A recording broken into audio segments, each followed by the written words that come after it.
Letter to my grandson. Note from mom. I read this email that dad sent to one of our grandsons just before his mission. I want to share this with the family so you can know of some of the hard times Brad went through in his life. Not told so much as a story, but told with some deep reflection. I've included this exactly the way it was written. Hi, Ben. I've started and stopped this 100 times in my mind and wish that we would have had time to talk one-on-one when I was there for Andrew's, excuse me, when I was there for Andrew's mission report. I have no idea why I am sharing this. I wanted to talk with you about a difficult time in my life that I am not sure anyone really knows about except Grandma.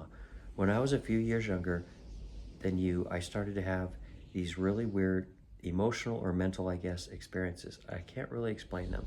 I would feel like something was wrong in my head. For example, if I turned in one way or the other real fast, it would be like everything inside my brain and my thinking was all mixed up for a second. But even worse than that, I would have days that my brain just felt turned off or didn't feel right. To make matters worse, I felt like I was a certain type of person that was different than anyone else. I was confident that I was not college material, as they used to call it back then. I was told that by several of my teachers. My grades were just a little above and below a C always.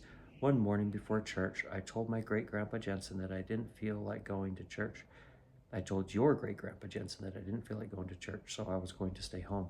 I never went back. 2 weeks before graduating, I went in and talked to the school principal and told him that I was quitting school. I remember that my cap and graduating gown, as they called it, all ordered and etc. My parents were just besides themselves about me and my life's choices. Needless to say, I was totally lost. I can't remember a day that I did not pray, but looking back on it, I think I just had no faith that I could be fixed. I think I just thought that that was me and always would be. I had been dating a girl. She was a strong Catholic. I went to church with her one time and actually thought that it was a weird religion. And there's a smiley face. Our relationship was more emotional, I think, because I needed a friend and we got along really well. She talked me into going back to school and graduating the next year, so I did graduate from high school, but nothing else had changed. I became eligible for the military draft about then. After turning 18, we were in the middle of the Vietnam War. My draft number was low, and I didn't want to be drafted in the infantry, so I decided to enlist. Things became worse for my condition. All I wanted to do was nothing because my brain always felt totally on edge, like it wasn't functioning right. It finally became so bad that I went to the company first sergeant and tried to tell him about my condition. I had filled out a form that was required if you needed to see a doctor. He took the paper, tore it up, and told me that I was just faking it. Now he's got a sad face. Not good. I laid in my bunk for days, then started to feel a little better. I felt like a cope. About then, I received orders for the DMZ in Korea.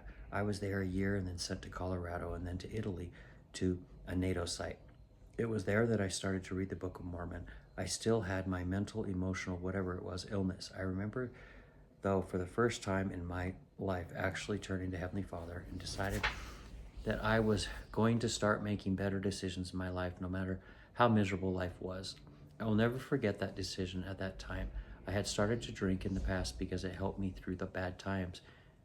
And with that, I actually started smoking. How insanely dumb was that? Because everyone back then in the Army smoked. I stopped it all in one day. I would rather die than keep sliding downhill further in my life. And I thought I was going to die the way I felt. But suddenly, little by little, I started to feel better. Then one day on the base, I met a missionary from the church on one of the Air Force bases in northern Italy where I would stop. They became dear friends that lifted my spirits regardless of my condition. They gave me hope. They even converted that girlfriend that had become my wife. She later left the church and me because her spiritual roots were not deep. But that's another story. Slowly, my life began to change, slowly. Then, after a year, I had finished my time in Italy, and keeping my commitment to keep making best decisions, I decided to leave the military after 7 years and go to college, hoping I could make it. At that time, I promised Heavenly Father that if I could keep getting better, I would never look back. Well, Ben, my life shot straight up like a rocket. My illness left. I was on the dean's list for all 4 years because of my straight A's in all of my classes except 1B.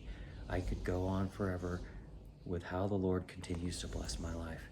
I have looked back 1,000 times on my interesting life and wondered about so many things and asked myself so many what ifs, but none of that really matters as long as I keep looking ahead and making good decisions.